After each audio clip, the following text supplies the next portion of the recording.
everyone, Flora here, 6-time author and founder of the Flora Therapies Institute. And today I have a super hot topic that, is just a super hot topic. And the topic is that cord cutting is very dangerous and that you should stop doing it. So for years, I have seen people do videos about why and how you should cut cords with people.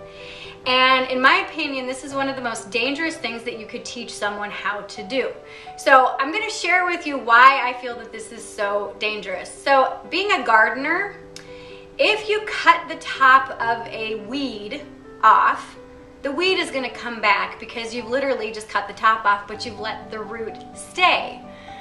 In my experience as a healer and as a shaman, these roots that you cut are still embedded in your physical body and in your energetic body. So when you sever them, you're simply just cutting the top off, but you're leaving the root. And so what happens is that cord is gonna grow back. And many times it grows back even stronger and longer and bigger and thicker. So many people say, well, I feel better after I cut cords and all these other things. But when I ask them, when I go deeper, I'm like, well, yes, but does that situation come back? 9 out of 10 times, actually almost 10 out of 10 times, that thing comes back. That energy, that old flame, the old situation with someone, all these old issues resurface time and time and time and time again. Now, it wasn't until years ago, well, actually it was in, I believe it was in 2005 when I was going through my shamanic training and this came up. So I was going through the medicine wheel, and part of the training was that we had to take a this kind of knife type thing and run it through a flame to kind of energetically sterilize it or whatever. And then we symbolically went like this and cut the cords of everybody and everything that was holding us back. Well, I recoiled. I'm like, that doesn't feel right energetic. No, that doesn't feel good. And intuitively I knew I'm not cutting a cord with anybody because, like I said, as a gardener, that's gonna grow back. And so I sat with it and I actually argued with the teacher. I'm like, I'm not doing that because it's gonna grow back. So she actually took me aside and she's like, just do this for now and then we'll talk about it later. So I went through the motions, kind of cringing the entire time. And then I came home and I was absolutely exhausted and I'm like, oh, what is this? And so I asked my peeps, I said, okay, what should I do? And they said, go take a bath. And so I took a bath and I was sitting there and I was laying in the bathtub and I said, okay, peeps, please guide me and teach me how to remove cords in a way that feels ethical and that feels good and in alignment with my high self. And then they proceeded to show me all the cords that were ready to be removed. And then I was guided to just simply wiggle and pull them out. It was that simple. Now, where the cord was, where it was ready to be removed, I wiggled it out and then I saw like a little gap where it was.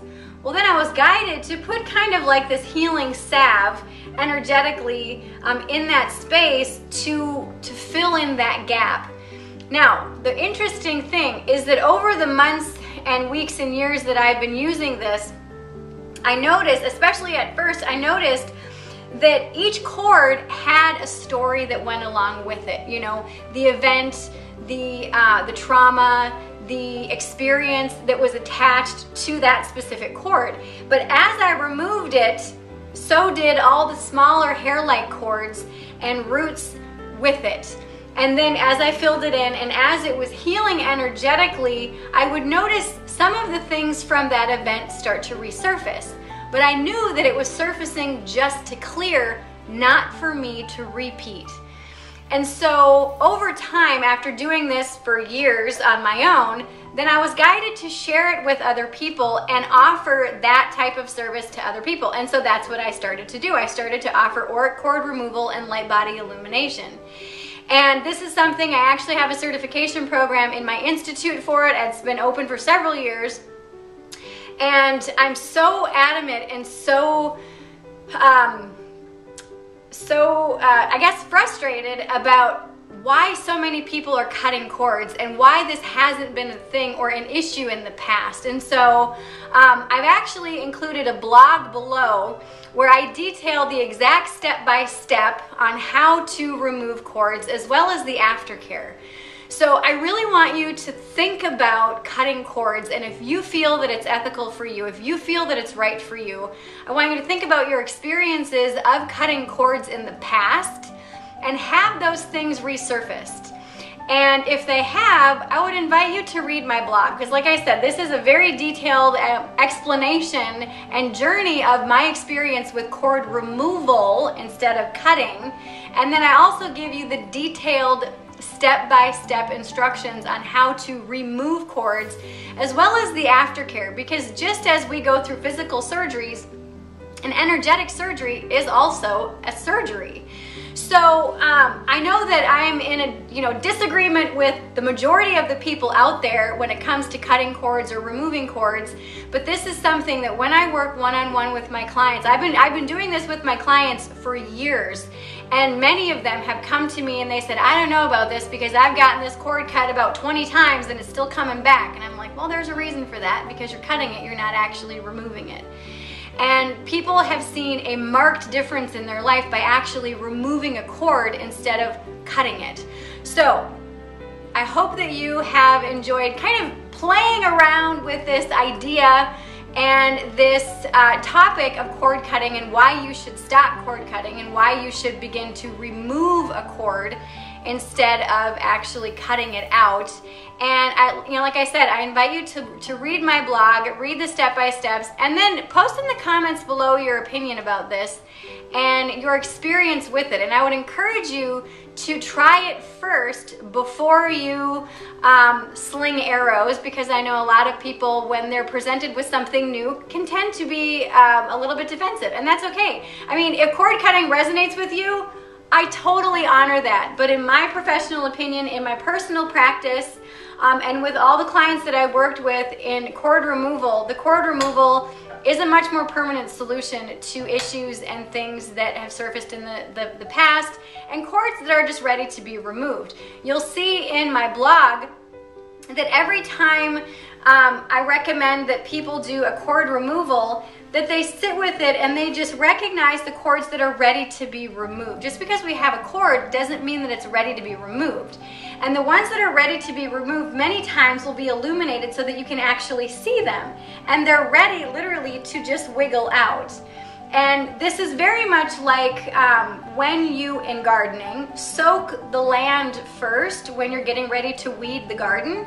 You soak it first, so literally all you have to do is very gently pull on the weed and it comes out quite quickly. I mean, the big root as well as all the tiny little hair-like roots. That's the same thing energetically that your body will do and that your energy field will do when you prep yourself saying, I'm gonna do an auric cord removal on myself. And then you begin to remove the cords that are ready to be removed. And then know that when you remove these cords and you've filled them in and you've worked with your energetic field, then some things might surface, but they're literally just surfacing to clear.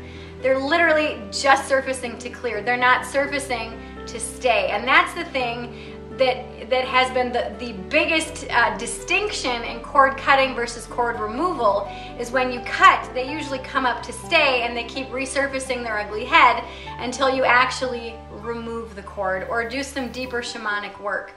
So again, I would invite you to read the blog, check out the detailed step-by-step, check out the aftercare, and also know that I do offer this as a service. You can go to florasage.com, click on healing sessions, and then you'll see that I do have that offered. It's a very inexpensive thing because this is something that I believe everybody and anyone would benefit from.